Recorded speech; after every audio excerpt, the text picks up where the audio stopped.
Hi, I am Keith Wilkie of the Diamond Prophetic Ministries. Prophecy is God's attempt to convey his mind and heart on a certain subject.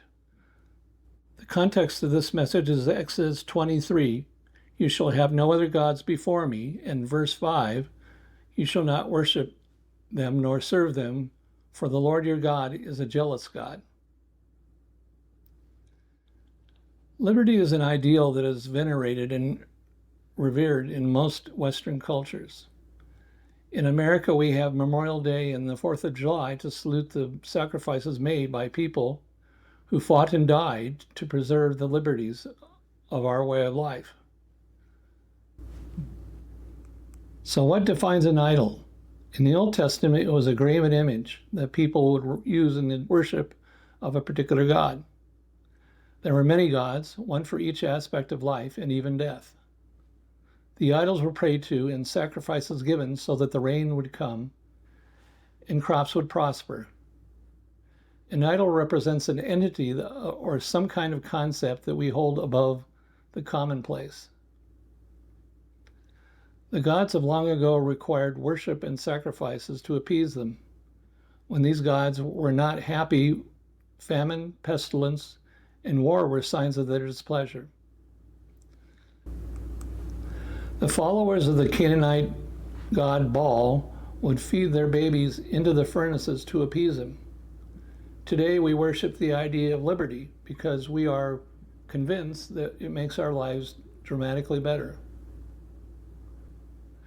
Sacrifices to an idol or an ideal can include burnt offerings or grain or the lives of the young volunteers who are willing to fight and sometimes die for that ideal. Some of you think that I have gone too far. But what is the difference between sacrificing our babies to Baal, as they did in the Old Testament, and expecting our young to sacrifice their lives for the liberties that we hold most dear? Patrick Henry said in 1775, "Give me liberty or give me death," which became the cornerstone of the American Revolution.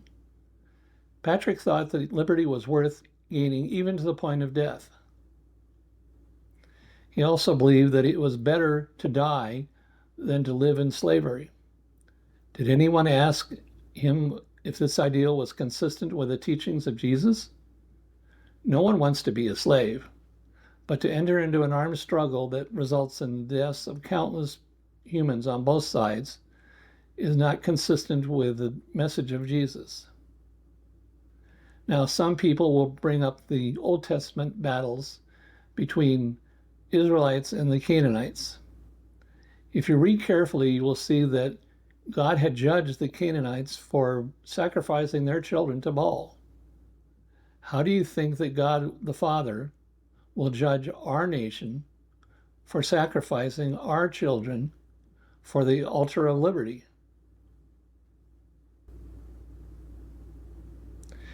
Jesus has directed me to tell you that when he looks at America, this is what he sees.